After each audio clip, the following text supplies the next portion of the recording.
Upeka Vandibona, and from this episode we are going to talk about the declarations and definitions in C++.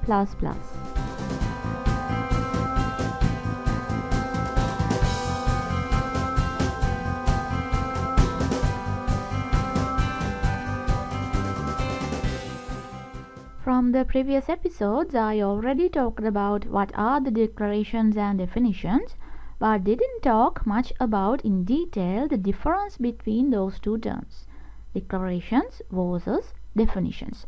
So in this episode, I am going to talk about that in much detail. First, we take the declaration. A declaration is a statement that introduces a name into a scope. In that matter, mainly it specifies a type for what is named. For example, look at the code lines in here. The first code line, it says int a equals 7, so it is a int variable. The second line, const double cd equal to 8.7. It is a double precision floating point constant. The third line, double square root within the parentheses double. It's a function taking a double argument and returning a double result. And apart from the main action, it optionally specifies an initializer. For example, in the code lines, the first code line, the variable int a is initialized with the value 7. For the constant variable cd, it initialized with the value 8.7. So that's about the declarations. Now take a look at this code segment. It's a total full code. What's wrong with this code segment? Can you tell me? Before a name can be used in a C++ program, it must be declared. The compiler will give at least 3 undeclared identifier errors for this program, for the function f, for the variable I, and for the cout. It is not declared anywhere in this program fragment. Can you correct this program? Let's start with the cout. We can get the cout declared by including the header IOStream, which contains its declaration. As you write real-world programs, you'll find that most declarations are found in headers. That's where we define interfaces to useful facilities defined elsewhere. Basically, a declaration defines how something can be used. It defines the interface of a function, variable, or class. Please note one obvious but invisible advantage of this use of declarations.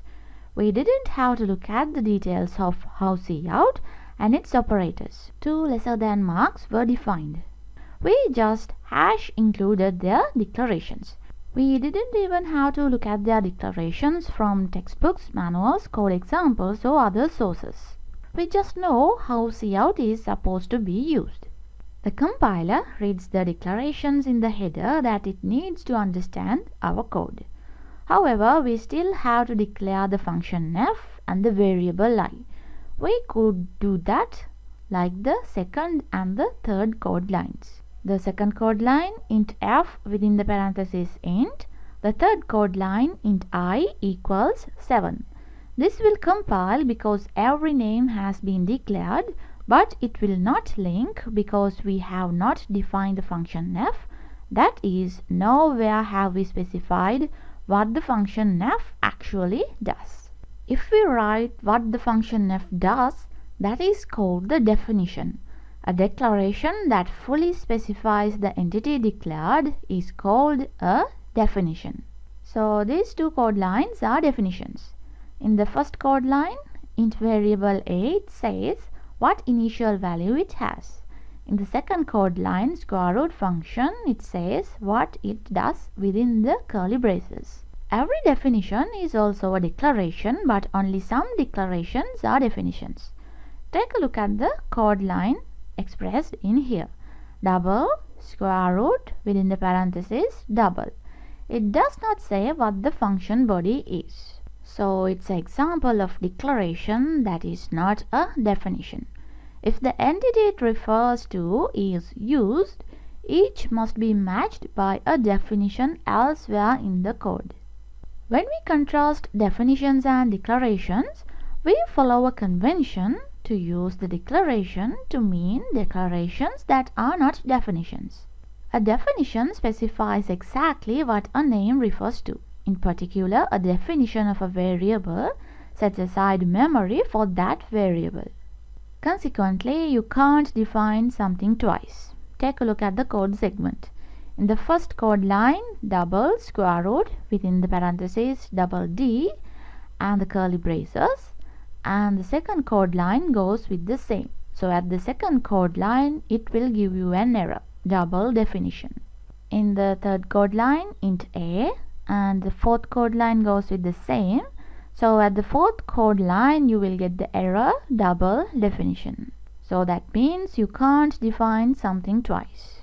In contrast, a declaration that isn't also a definition simply tells how you can use a name.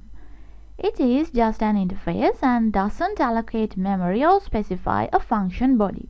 Consequently, you can declare something as often as you like as long as you do so consistently. The first code line is a declaration, the second code line is a definition, the third code line is another declaration of square root. The fourth code line is another declaration, but this time it has an int argument. Now tell me, why is that the last declaration is an error? That's an error because there cannot be two functions called square root taking an argument of type double and returning a different type. If I show you these code lines graphically, it is something like this. We have one definition and many declarations pointing to the same definition. Now, why does C++ offer both declarations and definitions? The declaration-definition distinction reflects the fundamental distinction between what we need to use something, an interface, and what we need for that something to do what it is supposed to do, an implementation. For a variable, a declaration supplies the type, but only the definition supplies the object, the memory. For a function, a declaration again provides the type, the argument types plus the return type, but only the definition supplies the function body, the executable statements. And note that the function bodies are stored in memory as part of the program. So it is fair to say that the function and the variable definitions consume memory, whereas declaration doesn't. The declaration-definition distinction allows us to separate a program into many parts that can be compiled separately. The declarations allows each part of a program to maintain a view of the rest of the program without bothering with the definitions in the other parts. Now there is something important that I want to tell you. Why does the name have to be declared before it is used? Couldn't we just require the language implementation to read the program just as we do and find the definition to see how a function must be called? We could, but that would lead to interesting technical problems. So we decided against that. The C++ definition requires declaration before use. After all, this is already the convention for ordinary writing. When you read the textbook, you expect the author to define the terminology before using it. Otherwise, you have to guess or go to the index all the time. The declaration before use rule simplifies the reading for both humans and compilers. In a program, there is a second reason that declare before use rule is important. In a program of thousands of lines, maybe hundreds of thousands of lines, most of the functions we want to call will be defined elsewhere. That elsewhere is often a place we don't really want to know about. Having to know the declarations only of what we use saves us and the compiler from looking through huge amounts of program text. Now I'm going to introduce you a few kinds of declarations that a programmer can define in C++. The most interesting ones are the variables, constants, functions, namespaces, types, that means classes and enumerations, and templates. In here, I am focusing on the variables, constants, functions. The declaration of a variable or a constant specifies a name, a type, and optionally an initializer. For example, take the first two code lines. It's a variable declaration. Int A has no initializer, but anyway, it's a declaration. And the second code line, double D equals 7, it has the initial value using the equal syntax. It's a declaration too. The second set of code lines are constants. Constants have the same declaration syntax as variables. They differ in having the keyword const as part of their type and requiring an initializer. The first code line, const int x equals 7. It initializes using the equal syntax. The second code line, int x2 within the curly brace 9. It initializes using the curly brace syntax. The third code line, const int y, and that's an error because it has no initial value. The reason for requiring an initializer for a const is obvious. How could a const be a constant if it didn't have a value? It is almost always a good idea to initialize a variable also. An uninitialized variable is a recipe for obscure bugs. Take a look at the bottom code snippet. It has a function f which does not return anything and takes the parameter int z. Inside the function block, it has two statements. The first one is an initialized int variable x.